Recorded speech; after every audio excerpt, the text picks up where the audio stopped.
Hello, आप सबका मेरे चैनल स्पीडिंग ज्ञान में स्वागत और अभिनंदन है। मैं आज आपको भारतीय नागरिक सुरक्षा संहिता 2023 के कुछ इंपॉर्टेंट क्वेश्चन सॉल्व करा रही हूँ, जो कि बहुत इंपॉर्टेंट है, आपकी परीक्षा में पूछा जा सकता है। प्लीज़ मेरी वीडियो लास्ट तक देख लीजिए। अगर अच्छा लगता है प्लीज़ लाइक करिए, सब्सक्राइब करिए, कमेंट करिए, शेयर करिए, साथ ही बेल आइकन दबा दीजिए ताकि कोई भी नोटिफिकेशन आपको तुरंत ही मिल जाए। पहला क्वेश्चन है कि यह भारतीय नागरिक सुरक्षा संहिता 2023 कब से लागू है? ए ऑप्शन है 1 जुलाई 2024, बी ऑप्शन है 1 जुलाई 2023, सी ऑप्शन है 1 अगस्त 2023 और डी ऑप्शन है 1 अक्टूबर 2024। तो ए वाला ऑप्शन सही होगा। 1 जुलाई 2024 से लागू हुआ था भारतीय नागरिक सुरक्षा संहिता। इसी के साथ साथ भारतीय न्याय संहिता 2023 और भारतीय साक्ष्य अधिनियम 2023 इसको भी 1 जुलाई 2024 से ही लागू किया गया था, अर्थात ए वाला ऑप्शन सही होगा 1 जुलाई 2024। आगे क्वेश्चन है कि सही सुलेमित में युग्म है। ए ऑप्शन है कि धारा 2 की उपधारा 1 का क इसे जो है भाष्य दृश्य इलेक्ट्रॉनिक साक्ष्य परिभाषित किया गया है, सही है। फिर जो है धारा 2 की उपधारा 1 का ख अर्थात बी जमानती, सही है। फिर जो है धारा 2 की उपधारा 1 का अंग अर्थात ई बंद पत्र परिभाषित है, सही है। धारा 2 की उपधारा 1 का झ इलेक्ट्रॉनिक संसूचना अर्थात आई में परिभाषित है। तो उपरोक्त सभी सही है, क्योंकि जो है 2(1) क में जो है दृश्य भाष्य दृश्य इलेक्ट्रॉनिक साक्ष्य है, बी में जो है जमानती है और ई में जो है बंद पत्र है और आई में जो है इलेक्ट्रॉनिक संसूचना है। तो ई वाला ऑप्शन सही होगा, उपरोक्त सही सभी। आगे देखिए क्वेश्चन है कि सामुदायिक सेवा को परिभाषित किया गया। अब देखिए आईपीसी में सामुदायिक सेवा को परिभाषित नहीं किया गया, यहाँ पे सामुदायिक सेवा को परिभाषित किया गया है। तो पूछ रहा है कि सामुदायिक सेवा को परिभाषित किया गया है कहाँ पे? ए ऑप्शन है धारा 23 के एक्सप्लेनेशन में, बी है धारा 24 के एक्सप्लेनेशन में, सी है धारा 25 के एक्सप्लेनेशन में और धारा जो है 26 के एक्सप्लेनेशन में। तो धारा जो 23 है 23 का जो स्पष्टीकरण है, एक्सप्लेनेशन है, उसमें परिभाषित किया गया है जो है सामुदायिक सेवा को परिभाषित किया गया है। आगे क्वेश्चन है कि प्रथम वर्ग मजिस्ट्रेट दोषित व्यक्ति को कितने जुर्माने से दंडित कर सकता है? तो क्या कह रहा है कि प्रथम वर्ग मजिस्ट्रेट दोषित व्यक्ति को कितने जुर्माने से दंडित कर सकता है? ए ऑप्शन है 10,000, बी ऑप्शन है 25,000, सी ऑप्शन है 50,000, डी ऑप्शन है 1 लाख। तो सी वाला ऑप्शन सही होगा 50,000। अब इसमें अमेंडमेंट कर दिया गया है। पहले जो 1973 की जो सीआरपीसी थी उसमें जो है प्रथम वर्ग न्यायिक मजिस्ट्रेट केवल 10,000 तक का ही अर्थदंड दे सकता था, लेकिन यहाँ पे बढ़ा दिया है। अब जो है 2023 का जो भारतीय नागरिक सुरक्षा संहिता है इसमें 50,000 तक का प्रथम वर्ग न्यायिक मजिस्ट्रेट दंडादेश दे सकता है। आगे क्वेश्चन है कि द्वितीय वर्ग न्यायिक मजिस्ट्रेट जुर्माने का कितना दंडादेश दे सकता है? सेकंड क्लास जो जुडिशियल मजिस्ट्रेट होता है कितना फाइन दे सकता है? ए कह रहा 5,000, बी कह रहा 10,000, सी कह रहा 25,000 और डी कह रहा 50,000।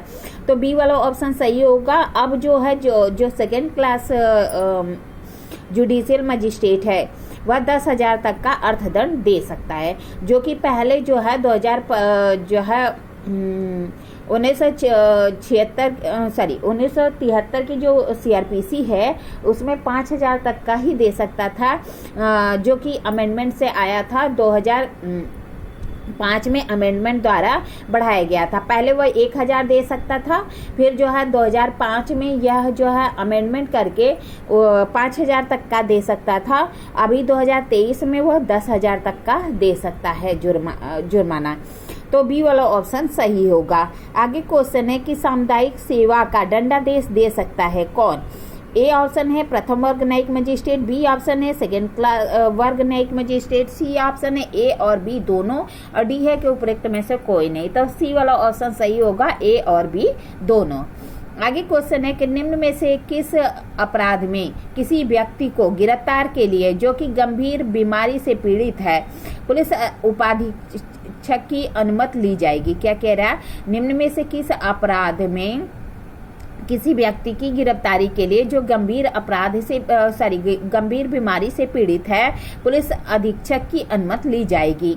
ए कह रहा है 3 वर्ष की कारावास से दंडनीय, बी कह रहा है 3 वर्ष से कम की कारावास से दंडनीय, सी कह रहा है 7 वर्ष से अनधिक की कारावास से दंडनीय और डी कह रहा है उपरोक्त सभी। तो बी वाला ऑप्शन सही होगा, 3 वर्ष से कम की कारावास से दंडनीय। अगर कोई व्यक्ति है और व्यक्ति की गिरफ्तारी की जानी है जो कि गंभीर बीमारी से पीड़ित है तो वहाँ पे पुलिस उपाधीक्षक की अनुमति ली जाएगी, जबकि अपराध 3 वर्ष से कम के कारावास से दंडनीय होता है। बी वाला ऑप्शन सही होता है।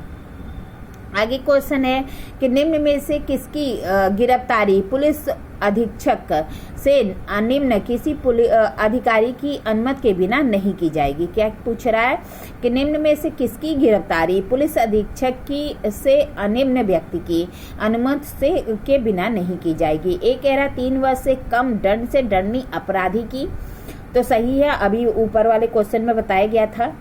फिर बी है 60 वर्ष से अधिक उम्र के व्यक्ति को, सही है। फिर जो है कि गंभीर बीमारी से पीड़ित व्यक्ति को, सही है। डी ऑप्शन है कि ए एवं बी या सी, तो डी वाला ऑप्शन सही होगा। 3 वर्ष से कम के अपराध से दंडनीय कोई मामला है, 60 वर्ष से अधिक उम्र का कोई व्यक्ति है या गंभीर अपराध से पीड़ित कोई व्यक्ति है, तो इस कंडीशन में जो है पुलिस अधीक्षक की अनुमति के बिना ऐसे व्यक्ति को गिरफ्तारी नहीं की जाएगी।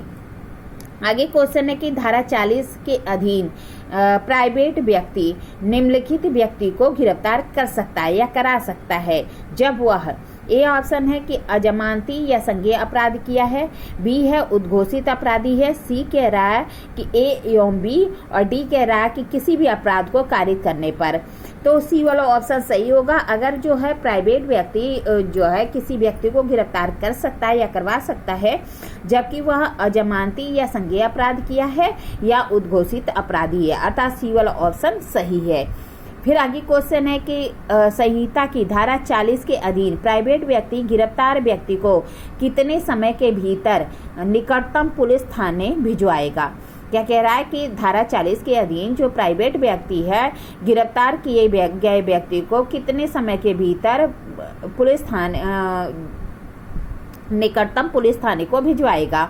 ए ऑप्शन है 6 घंटे, बी ऑप्शन है 12 घंटे, सी ऑप्शन है 24 घंटे और डी ऑप्शन है 48 घंटे। तो 6 घंटे ए वाला ऑप्शन सही होगा कि 6 घंटे के भीतर अगर कोई व्यक्ति प्राइवेट व्यक्ति किसी व्यक्ति को गिरफ्तार करता है तो उस व्यक्ति को निकटतम जो पुलिस थाना है वहां पे भिजवाएगा 6 घंटे के भीतर।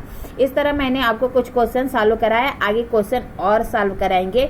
अगर आपको वीडियो अच्छी लगती प्लीज लाइक करिए, सब्सक्राइब करिए, कमेंट करिए, शेयर करिए, साथ ही बेल आइकन दबा दीजिए ताकि कोई भी नोटिफिकेशन आपको तुरंत ही मिल जाए। ठीक है, धन्यवाद, थैंक यू।